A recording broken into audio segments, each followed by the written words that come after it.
Selamat pagi Bapak dan Ibu, para devosan kerahiman ilahi. Bacaan hari ini dari buku harian Santa Faustina, nomor 889 sampai dengan 891. Ya Yesus, Engkau telah membuat aku mengenal dan memahami di mana letak kebesaran jiwa. Bukan pada perbuatan yang besar, melainkan pada kasih yang besar. Hanya kasih yang sungguh memiliki arti, dan kasihlah yang membuat semua perbuatan kita menjadi besar. Meskipun perbuatan kita kecil dan serba biasa, tetapi karena kasih, semua itu menjadi besar dan hebat di hadapan Allah. Kasih adalah suatu misteri. Ia mengubah segala sesuatu yang disentuhnya menjadi hal-hal yang indah dan menyenangkan Allah. Kasih Allah membuat jiwa menjadi bebas. Kasih itu ibarat seorang ratu. Ia tidak mengenal paksaan seperti budak. Ia memulai segala sesuatu dengan kebebasan jiwa yang besar. Sebab kasih yang tinggal di dalam dirinya mendorong dia untuk bertindak.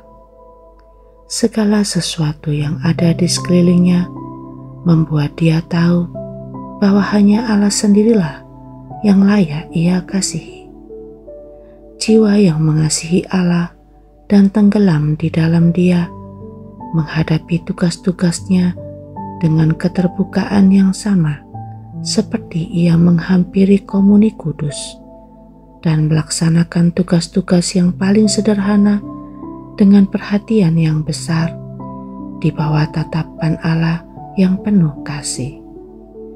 Ia tidak terganggu kalau sesudah beberapa waktu sesuatu kurang berhasil. Ia tetap tenang, sebab pada saat bekerja ia telah melakukan apa yang dapat ia lakukan. Kalau kebetulan terjadi bahwa kehadiran Allah yang hidup, yang ia nikmati hampir sepanjang waktu, meninggalkan dia, ia berusaha untuk terus hidup dalam iman. Jiwanya memahami bahwa ada masa-masa istirahat dan masa-masa pertempuran. Berkat kehendaknya, ia selalu tinggal bersama Allah. Jiwanya laksana seorang kesatria yang sangat terlatih untuk bertempur. Dari jauh ia melihat di mana musuh bersembunyi dan siap menggempur. Ia tahu bahwa ia tidak sendirian.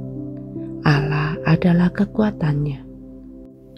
21 Januari 1937. Hari ini sejak pagi-pagi buta, aku telah menyatukan diri secara mengagumkan dengan Tuhan.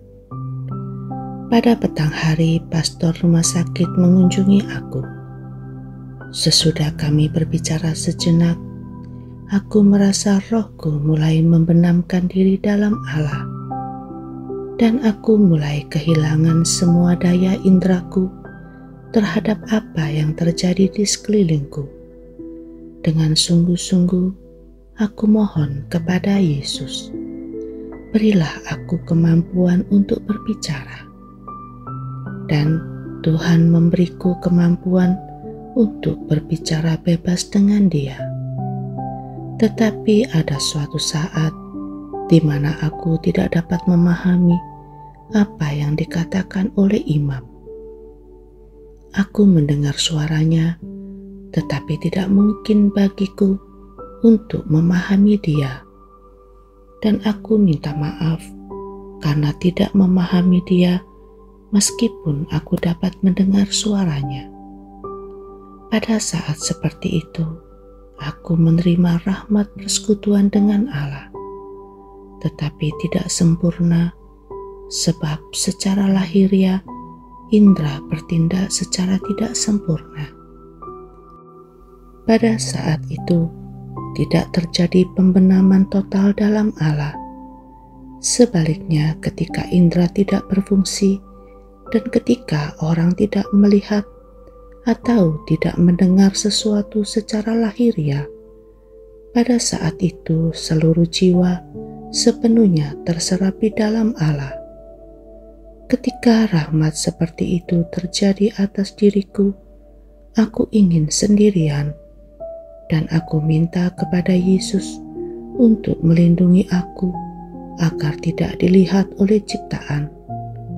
Aku sungguh sangat malu di hadapan imam itu, tetapi aku sungguh diyakinkan sebab dalam pengakuan dosa ini ia mengenal jiwaku meskipun hanya sedikit. Yesus, Engkau andalanku.